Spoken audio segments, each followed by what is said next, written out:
was a serial killer, a nightmare made flesh, and then he was gone.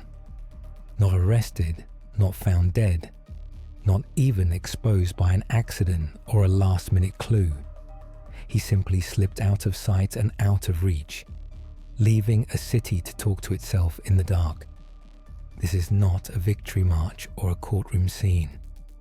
This is a story about an escape so clean it feels like a magic trick, except the assistants were real people with real lives that ended, and the applause never came.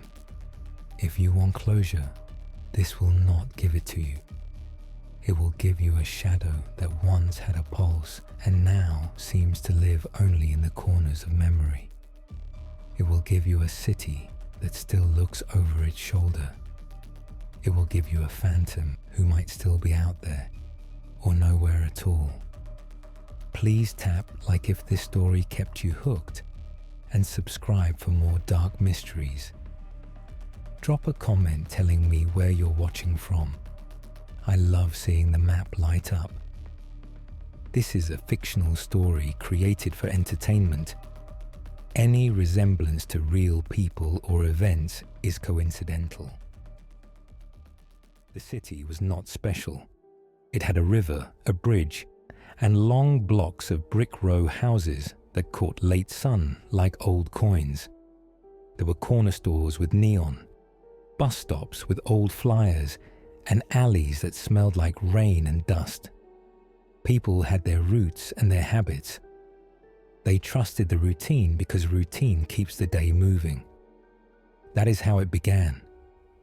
The first victim in the news was the girl by the tracks, because names were protected and families asked for privacy.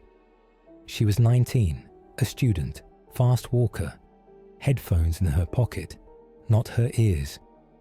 She left the library, turned onto a service road by the rail yard, and did not reach home. There were no clear marks at first glance. The scene looked tidy the way evil sometimes looks when it wants to hide, but the harm was there, close and controlled. No camera saw a face. No neighbor heard a fight. Whoever did this knew how to move fast, how to get close, and how to leave almost nothing behind. The second was a taxi driver found in his car with the engine still warm and the meter still running. A plastic rosary was tangled around the gear shift. There were signs of restraint, the faint line of a zip tie on the wrist like a cruel bracelet. The end was clean again, like a signature written in invisible ink. The third was a nurse who walked home after a late shift. She was strong, and she fought. Scuffs on the sidewalk showed heels dragging for leverage. There was a smear of blood on a low brick wall, hers mostly, not all. The part that was not hers could not be matched to anyone in the system. In a city of hundreds of thousands, a partial trace might as well be smoke. Patterns rose slowly, like oil after rain. The scene sat near transit corridors, under bridges, beside stadium lots, or at the edges of busy places where a single cry would vanish into engine noise. The killer picked victims who trusted short walks, who moved through patches of light and shadow like everyone else. He took small things that did not seem valuable. One earring, a bus pass, a faded bare keychain. They were not trophies in the loud way movies describe. They were quiet marks that said, "I was here." I own this hour now as fear grew. So did his boldness. After the fourth victim, a bartender locking the side door after last call. People lined up to buy pepper spray and pocket alarms. The mayor added patrols and lights. Parents texted grown children, "Call me when you get home," like when they were 12. The killer adapted faster than the city. He stopped haunting empty lots and moved toward places where there were people, but not attention. A construction site at dawn, a stadium lot after a game, A dim path behind a strip of shops where the trash pickup and the bus stop shared a patch of shadow. He hunted the gaps, the 10 seconds you look down at your phone, the 3 steps where the sidewalk bends behind a hedge. He seemed to know how long a camera blinked and how far a streetlight reached. The task force formed and ran on coffee, instincts, and the need to be right for once before someone else died. Chief Sloan stood in front of cameras with a jaw like a padlock. Detective Mara Voss took the late shifts and did not go home when the shift ended. Lieutenant Halim wore the same tie for every press conference like armor. He did not want to switch out. They used every tool they could get. They pulled footage from storefronts and doorbells. They scraped old cases for echoes. They pushed the lab, and the lab pushed back with physics and time. Blood needs processing. Fibers do not grow mouths on command. Everyone wanted answers in an hour, and truth did not live on that clock. They tried to map his taste. The victims did not share age, job, or look, but they shared predictable movement through overlapping zones. There was always nearby motion, trucks, trains, crowds, and always a path to leave fast. Forensics found almost nothings that felt like almost somethings. A fine white dust that might be plaster or drywall compound. A faint chlorine smell that clung to one officer's jacket after a scene. A cut zip tie with a knot that looked machine tight. Ideas formed around those crumbs.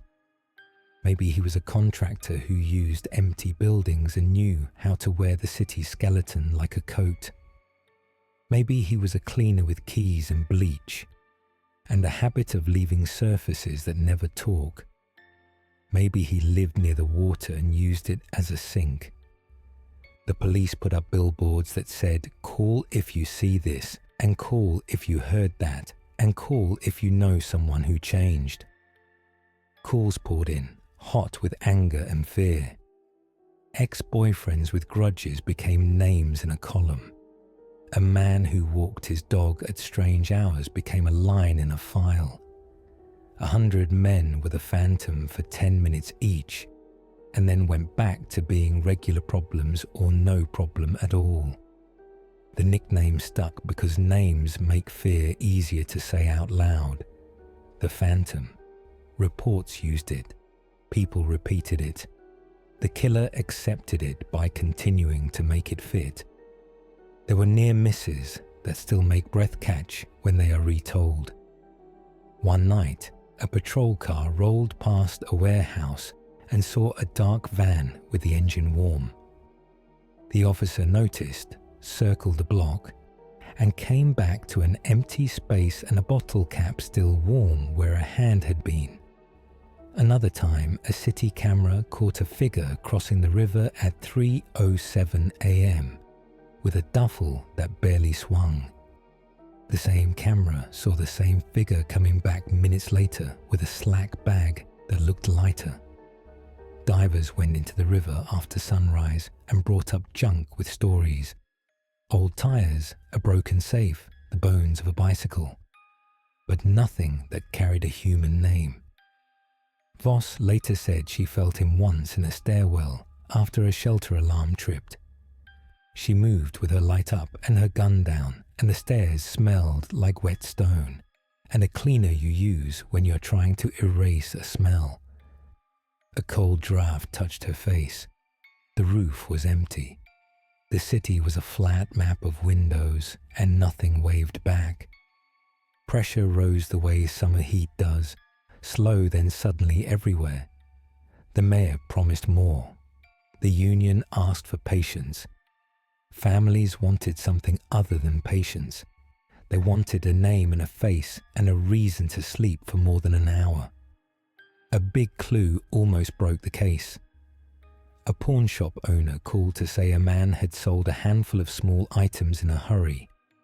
One earring, a bus pass, a faded bear keychain. He had copied the seller's ID as the law requires. The ID was perfect, which made it suspicious. The laminate was crisp. The edges were clean. The number belonged to no one the system could see. The money trail ended at a prepaid card that turned into air.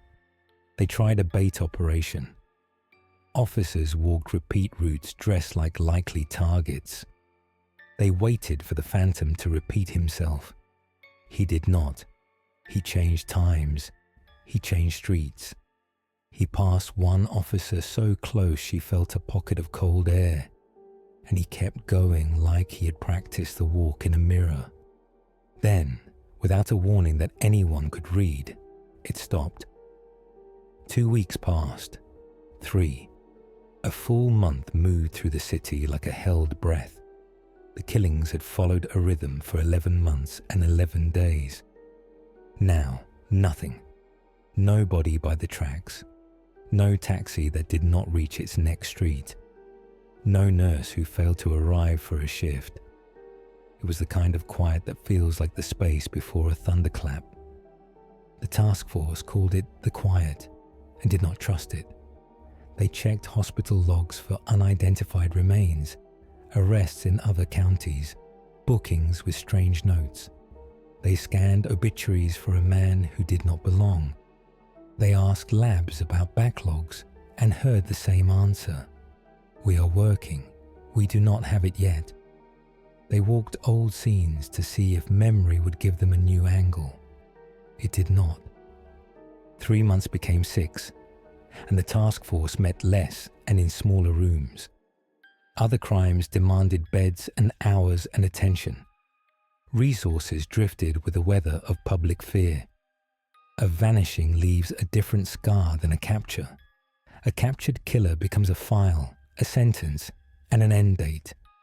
A vanished killer becomes a story that never knows how to finish. People kept talking, and the talk grew into theories because human brains hate a blank space. One theory said he died. Maybe he pushed too far and picked a fence line with a gun behind it. Maybe he slipped and broke on concrete by the service road. Maybe he drowned in the same river he used as a dumping ground, and the water kept the secret in the silt. Maybe it was simpler. A heart that lived too long in adrenaline missed a beat it could not get back. Another theory said he was arrested for something smaller in some other jurisdiction, booked under another name, and is now watching a clock on a wall for a crime that is not the worst thing he did. A third said he felt the hook and cut the line himself. He saw the bait and the extra cameras and the nervous streets and stepped away. He cold-turkeyed a need that most people cannot imagine and turned it into a smaller thing he could keep hidden. He ran at night. He kept his car spotless. He learned to smile with his eyes. A fourth theory said he planned his exit from the start. He used cash, cleaned out a storage unit in 30 minutes, rode a ferry, crossed a border, and started again with paper that holds no past. Every theory had holes you could drive a truck through. There was no body. There was no confession. There was no solid piece of proof that could live in a courtroom. There was only the quiet, and then the slow drag of time. Detective Voss kept a private box under her desk with copies of the small things he had taken.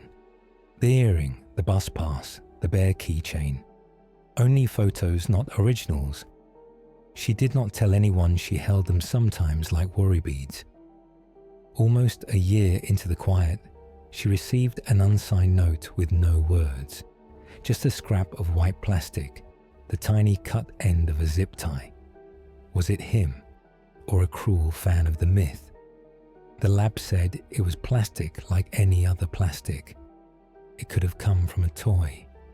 It could have come from a terrible night. It would never tell which. The city kept moving because that is what cities do, but it didn't move the same way. Families tried to build lives around holes. A mother kept her daughter's room ready, as if the girl might come home late, but safe this time. She pressed her face into a shirt and would not wash it. A taxi driver's son learned to drive the same car and scrubbed the seatbelt until the edges went pale. He wore the rosary and told himself that some disappearances were brave, some were cowardly, and some were only possible because the world looked away at the wrong second. The nurse's sister moved apartments and then cities. Every place had one corner that felt wrong, and one man who stood a step too close and made her turn to check the distance. Some days she wanted the phantom to be alive so he could hurt the way he hurt others. Some days she wanted him dead so her head could rest. The city changed rules and some changes stayed. More lights went up. More cameras could see in the dark a little better than eyes. Bars put panic buttons under the counter. Taxi companies added cameras that blinked a small blue dot.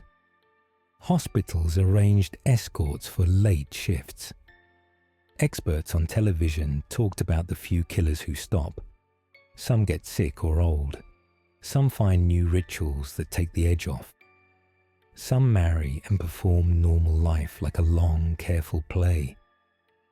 People do not like this theory because it asks them to imagine a monster living in a house with curtains and grass that gets cut on Saturdays.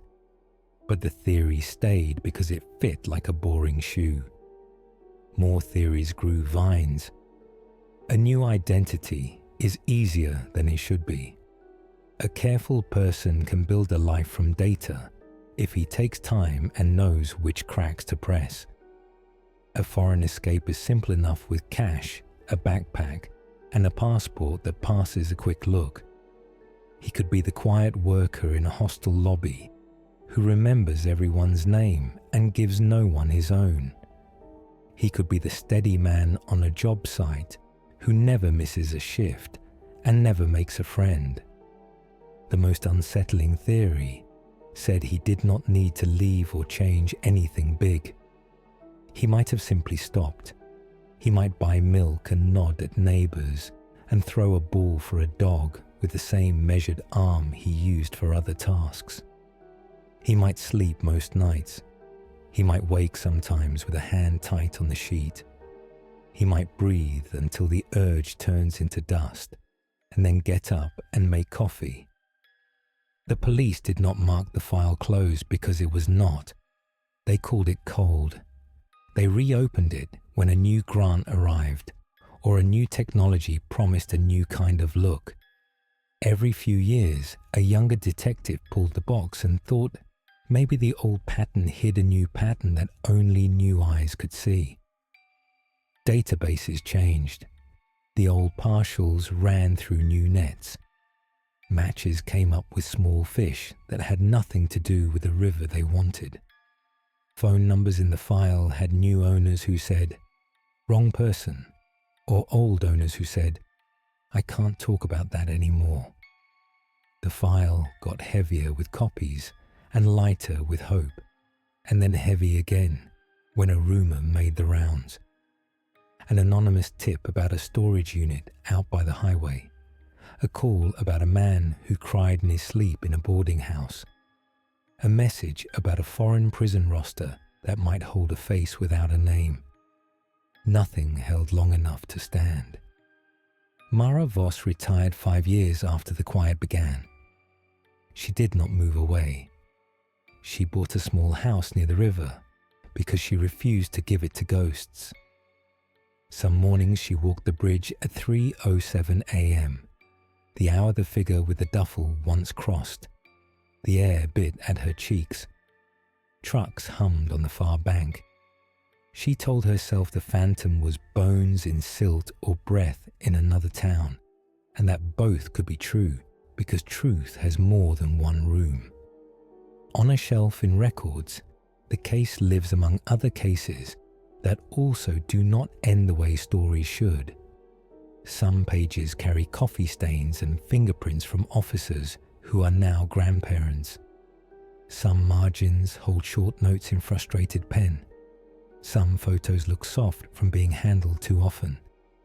Every time a new supervisor reorders priorities, the Phantom moves up or down the list and remains exactly what he has been for years.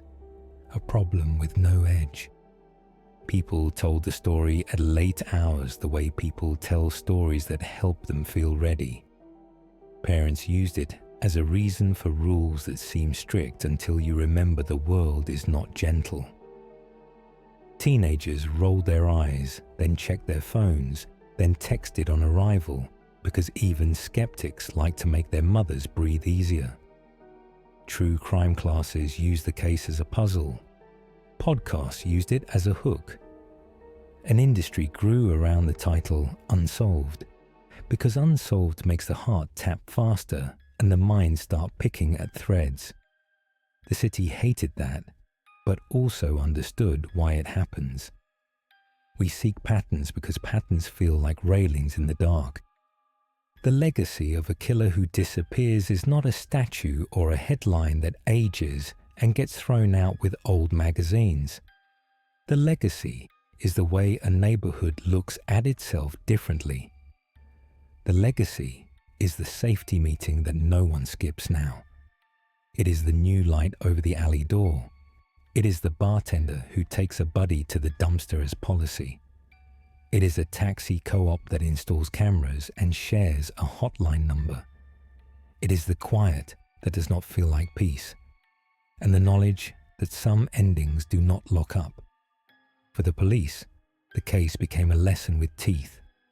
Some investigations are built like bridges, piece by piece, until you walk across to a clear, hard shore. This one walked out over water and found no land, just more water and a sky that would not show the way. Budgets tied to politics moved like weather. A camera caught a shadow and could not testify. A lab worked as fast as science allows and still felt slow under grief. There were ethical questions that did not have neat answers. How hard do you push a city to stay alert when alert becomes panic? How much fear can a department ask people to hold without making life smaller than it needs to be? How long do you keep a task force alive when new fires start every day? The story ends for now, the way it has ended every night since the quiet began. Doors lock. Keys touch a table. A city turns off lights and leaves a few on for comfort. Some people sleep through. Some wake at 3:07 without a reason. Some walk to the kitchen and drink water and look at the window and see only their own face. Somewhere, maybe, a man who once had another name stands in a small yard and throws a ball for a dog. He waves at a neighbor and the neighbor waves back and does not know anything more than that. Somewhere, maybe, there is nothing left but bones under silt that will not rise and a file in a building that grows dust the way cities grow anything they do not use. You might want a name right now. You might want an address and a mugshot and a press conference where someone says the lines that promise relief. You do not get that here. You get a question you have to carry. Where does a person go when he vanishes on purpose? Does he thin out and become air? Does he set down his hunger and walk away? Or does he become the place he always loved most? The edge of light where a shape can look like anything if you glance too fast. Most criminals start in darkness and end in light, in a courtroom or a headline that scolds and then fades. The Phantom taught a different lesson.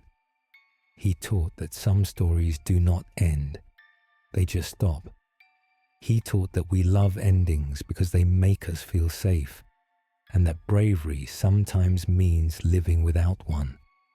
If he is alive, he lives with a city that remembers him without a face. If he is dead, he is the one unsolved thing he never planned to be.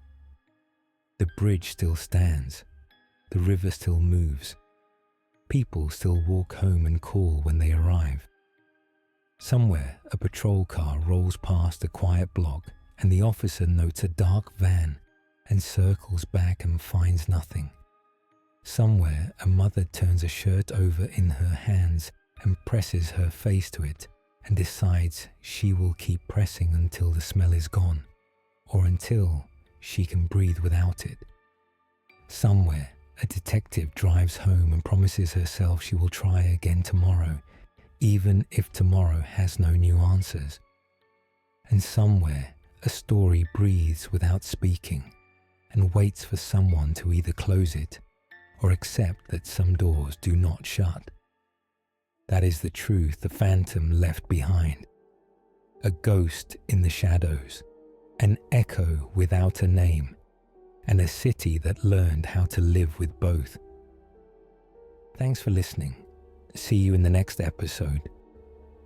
Question for you. Do you think the Phantom truly stopped?